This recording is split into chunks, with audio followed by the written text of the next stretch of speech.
doing I was gonna say role play, that's not it, but it's because 'cause we're talking about courtesans, and I'm like, "That's not the word. That's not." They're rehearsing. They're rehearsing. That's the word. All right.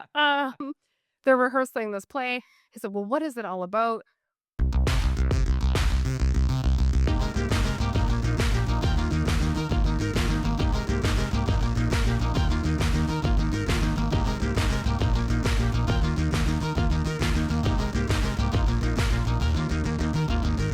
Hey, I'm Kit, And I'm Cade, and we're real people. doing real reviews. And welcome back to season 3.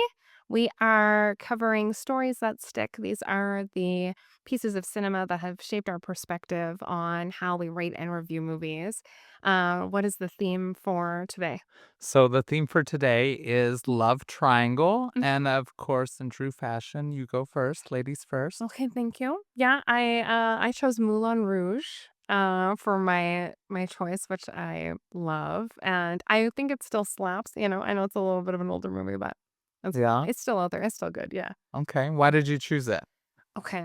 I think there's part of it that is maybe the creative side of me because I know who Toulouse was in Paris, and it's about this kind of situation where I think women at that time maybe would have found themselves in, where they had to work and behave in a way that maybe wasn't authentic to how they wanted to live their life. And so I really thought that that was interesting. And we'll go into summary of the movie, but why I really love this movie is that I think it is quite spectacular, and it does address some like historical people and moments that were really true to Paris at that Okay. time, and people that I really respect in the, I guess, like creative and artistic side of, like, that time in Paris, which I know is not, like, my typical overview, but yeah, like, Toulouse was really known for making these, like, really fantastical posters while he was, like, really gone on absinthe, and it was really known that he was kind of this wild card, but he would advocate for, um like artisans and writers and musicians to people of influence, and people respected him enough that they would listen to his input. So that being inside of this really kind of over the top fantastical musical, I think is really clever and interesting, and I think it adds like a layer to the characters. Okay. Awesome. Well, I guess we should probably break down the movie to figure out why it's a love triangle. Okay. What? The courtesan, a Yes. writer, and seducing a duke, and he's in Yeah. love. But we need him because he's the one that's gonna finance the, The money. Yeah. the money, the play, the next level of expanding out the Moulin Rouge where she works, and so Yeah. mhm. Okay. Well, how about you start and I will add in this because I feel like this movie definitely is like over the top and so much going on. So, like, sadly, this is probably going to have to be a brief Like a yeah, like an overview of overview as we're like, ding, ding, ding. yeah, it was I think that is the thing when a story has so much musicality Yeah. and, there is so many parts of the storyline that are best expressed through using music and Mm. using song. I think that it's again what makes it so special. And so the summary of the film is like we described. There is a writer who's come to Paris and he wants to write about his life and things that matter, and he wants to write about love. And he gets introduced to this character of Toulouse when he is in this building, and they're trying to come up with a play. He's helping them with the play. The writing is terrible. He comes in to help. Toulouse says he's going to set up a conversation at the Moulin Rouge with some people and investors and lead roles that potentially could take it to the next level. And in going to the Moulin Rouge, um, it's a array of like skits and plays and music Mhm. and singing and lip syncing and kind of the spectacular.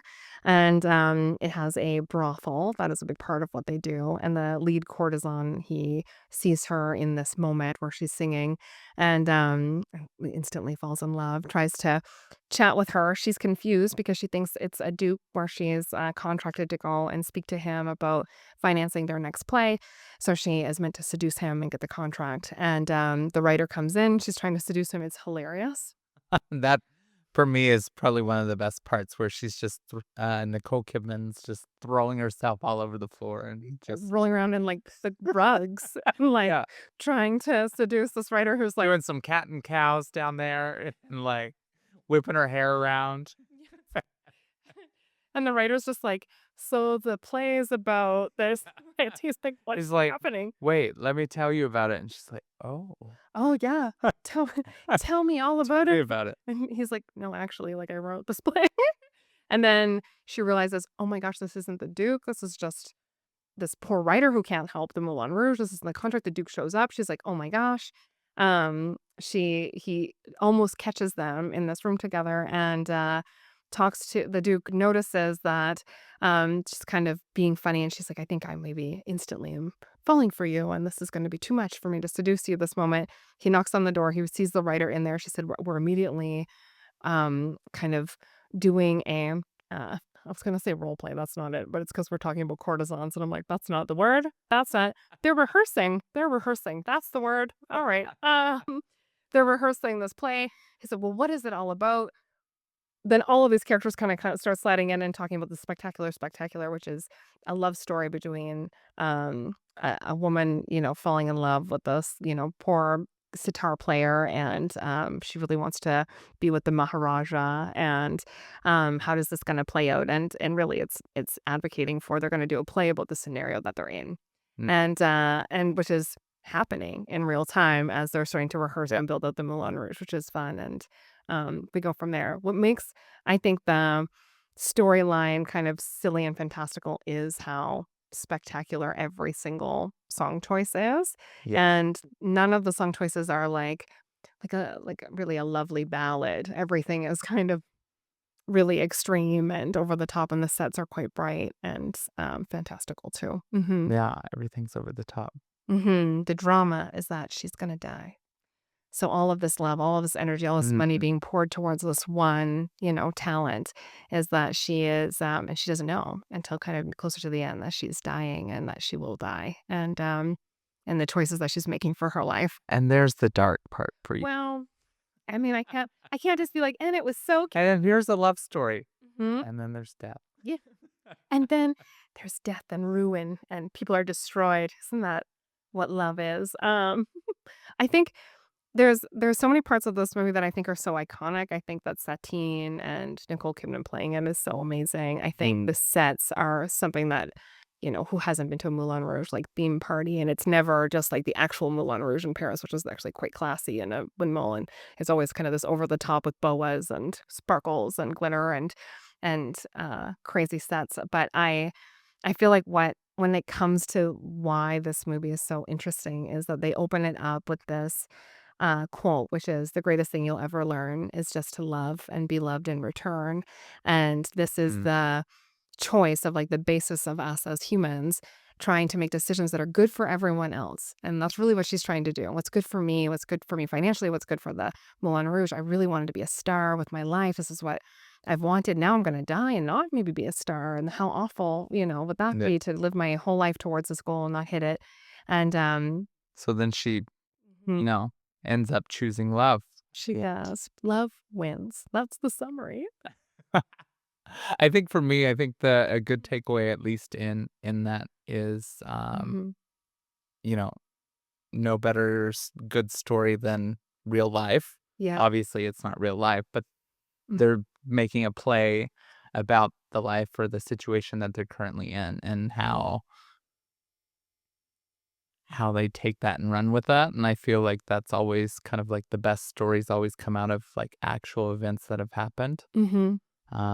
And you think about other movies, even movies based on true events or true things, and they may have some kind of mashup or some fictitious things in them, but they do kind of have that same kind of star quality as far as the movie itself. Yeah, it is true. There's like a core, right? And then yes, there's cinematic maybe allowances. Yeah. But yeah, it is so good. I feel like when I think of like a love triangle though, I love this for it because it is that two layers. It's the play of the love triangle that they're all acting in, that we're watching a movie of a play of them acting all like a real life scenario. And so Yeah. it is usually Like, it would be my first instinct for love triangle is this, kind of over the top display of a triangle and to talk about it because, like, that does happen in real life where you're like, is the choice love or is the choice maybe career or a financial choice? Is the Mm, choice a person who will get me ahead? Is the choice, what's true to myself? I think these are, battles from then, battles from now. I think that people have been in scenarios where they're trying to, choose a triangle in themselves. So, yeah. yeah. Mhm. If you were her, would you do the same thing? It would depend if I knew if I was dying or not. So I think it's interesting that they hide it from her For so long. for so long. Because if you don't know that you're dying, then there's room still to go out and make, like, okay, maybe I'll choose love now because I know I can go and rebuild and go do these other things that would, angle me towards this career trajectory because I have time. Not having time, I'm not sure. If that was very known and I knew that I had literal weeks, like, to live and maybe live out my lifelong dream, I think selfishly I would choose whatever was going to put me towards that. And, like, knowing that, yes, this person's gonna be heartbroken, but they're gonna be heartbroken anyway because 'cause I'm going to die. So I think I would choose me. If I know that's maybe too honest, so I'm like, "That's what I would choose. You got a couple weeks? Like, that's my dream is to be a star, to be famous. I'm gonna put myself in that scenario and live that out, and so wonderful to be loved and, yay me, and now I'm gonna, leave the earth and satisfied with, like, my choices." Yeah. But if I had time, I would choose love because I would have room to go and build it. Yeah, what about you? What would you choose if you were Satine? Uh, hmm. So to clarify, you chose the career Mhm. unless you knew you were dying, and then you choose love, I or is the other way? because I know I'm Okay, dying, I'm gonna just do career. what I can do right now. Yeah. Got it. Mhm. If I didn't, then I would choose love. Mhm. Hmm. Yeah, that's a hard one. Right? 'Cause she's gonna Didn't know. you have a few weeks. I mean, I love love, so You might be like, "Let's just cancel everything, live in this beautiful love story for 3 weeks before I pass on. That's how I wanna wrap up my life."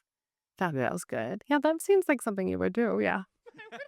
Like that. yeah, I I believe think that. that's me. Yeah. Yeah, I think you would choose that. And I don't think anybody would be surprised if I chose differently, which makes us a good team, you know? Yeah, Like, there you go. we need a yeah, I'm not against the romance, but I think that there's the realist side of me that's like, I only have and I care about making maybe a name or a statement or an impact, and I feel like I can. With living out this love of my life's beautiful writing, I can control that. That will be how I will serve and show that I had love, right? It's fair.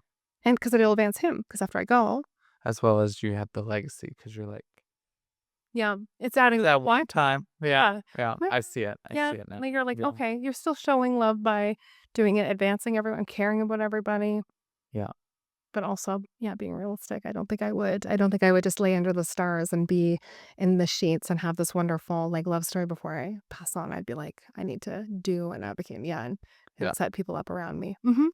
I think for me too, like, in this scenario, like, it was interesting the 2 men are Yeah, so extremely different, yeah, talk about it. between that and the love triangle, like, it's almost like it's not realistic in the way of, like, she's not really in love with him, she's in love with Mhm, what he'll get her mhm. Yeah, in the love triangle kind of thing. yep. So, not necessarily, like, other kind of love.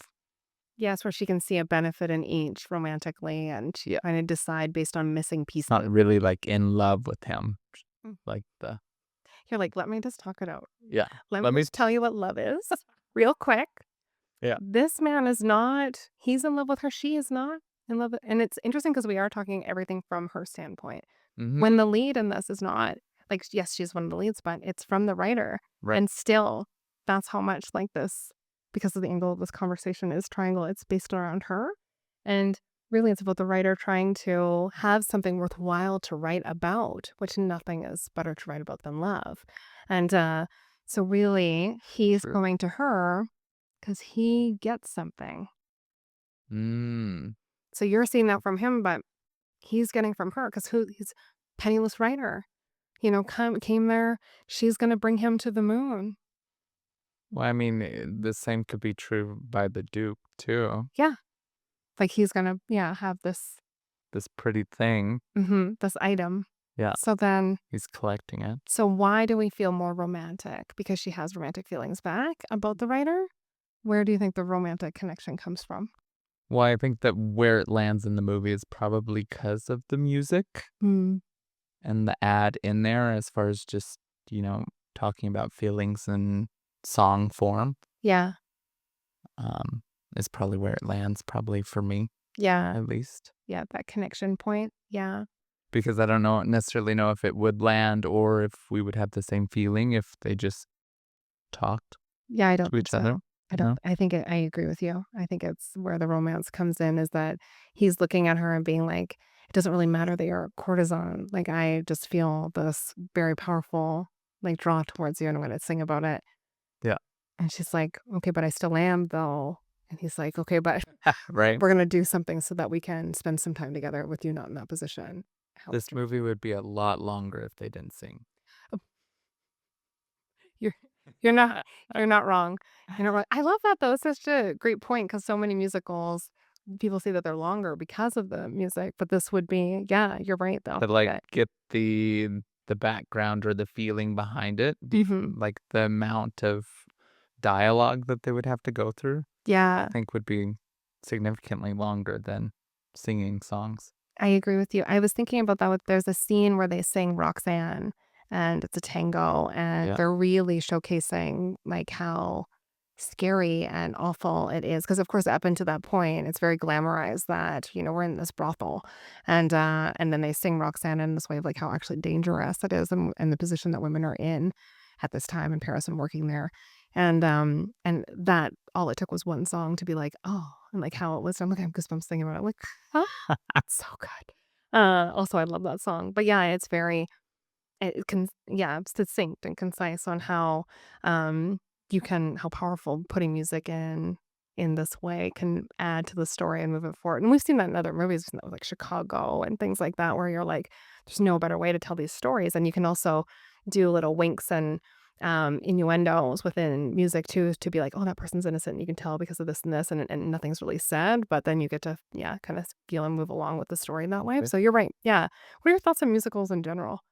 Are you for them or against them? Uh, Interesting. I would say I'm probably for them. Mm. I like a good musical just in the sense of, like, where they mash up, like, songs outside of the storyline and kind of, Yeah. like, put them into the storyline as far as, like, the feeling and those sorts of things from that because you actually get it from the song because you either know the song beforehand or, you know, they've turned the song into feeling or into the storyline that then explains even more, Yeah.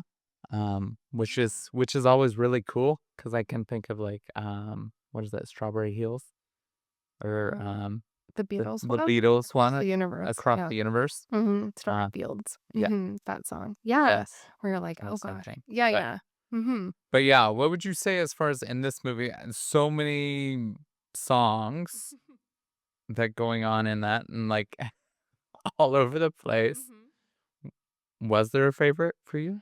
Well, the love song, which is "Come What May," I Yeah. think is really interesting because he's saying all this not knowing that she's so sick and dying and, like, Mm, facing and all he's singing it based on even though your chosen profession includes these other men and your body, like, it doesn't matter, like, we're gonna, like, find a way to have love, on top of, like, these circumstances or the fact that I can't, help you run away with, like, financially, those types of things, so I think that's special, but then I think it adds a layer as we find out she's quite sick and dying, so then it's like, "Oh, well, he's gonna love her even when she's gone." mhm. I think that one would be you. What is the song as far as where, like, her boss is Like a virgin? singing to the Duke or whatever? Yeah, Yeah. he sings Madonna's like a virgin to explain why she's not there, Yeah. but that she went to church to confess so that she could be pure for their wedding night or their day after the Yeah. play gets done. It's just so absurd and, like, so Oh my gosh, that actor, the yeah, actor that plays the guy who runs the Moulin Rouge, so good. he's so good. It is so ridiculous. I think in a lot of ways he makes it. He, like, he adds that, like, campy layer, Yeah. you know? I think that would be if I had to insert myself as a character, that would be who I'd want to play just because it's so absurd throughout the whole movie. Yes, and he's yeah, You know what I I mean? think Like, he would do it great. he just has so many funny lines. He does, and he's trying to he doesn't really hide who he is either. He's like, "Listen, I run this brothel, I run a show, I make money, I care about greed, I don't really care about the people here, but enough that I can keep them safe so that we can keep going in business," and I don't think he hides that. I think that's interesting. But he also, towards the end, he does care. Has a little soft, Yeah, he has like, some moment. soft moments. I think it's the work that he's in that hardens him. Yeah, I think he's redeeming for Yeah, sure, like and again, because he's so, like, silly, plus he does give a platform for people to become famous, right? And so he yeah. has that, like, agent kind of, like, side, yeah. I think he's great. I love that character. Okay. I What did also well, I was also gonna say, like, mm, I like the interjection of other, like, the fairies and, like, the other kind of absinthe kind of yeah, the journey? other stuff throughout kind of the movie, because it's just, like, it really is kinda sparkly Mhm. through the whole thing. Yeah, they do a good job with the sets like you would in a play of, like, sliding in things that are maybe not traditional movement that you would do when you're like, looking for continuity when you're shooting something, right? Yeah. It's like you would in a play where you're sliding things in and putting in little silly things and moments, and you're like, "Okay, great, like, got it, yeah." Yeah, Mhm. that made sense. Yeah. No. Well, okay. Do you remember what you rated it? Yes, I rated it a 8.5. Mhm. Mhm. I have watched it a few times, so this Yeah. wasn't my first watch, but it was a good rewatch, Yeah. and it definitely still holds up for me. Yeah, it also for me too. It's Complete story. Mhm. He's definitely I think I almost forget sometimes that it is a musical. Yeah. You know, if you told me pick a musical, You don't think Moulin I Rouge? wouldn't I wouldn't pick that. Mhm. I feel like it's definitely more on the drama side Yeah. of things, Yeah. which is great for me. Yeah, I don't know if I would have thought of it for musical as well, that's so interesting because it is such a big part of it, Yeah, but I think it's same thing as Chicago or, like, Burlesque with Christina yeah, Aguilera, it's like it's just a part of it, and because there's a show, that's true. Maybe it that's why that's in there for sure. yeah, Yeah. uh, What'd you rate it? 9.5.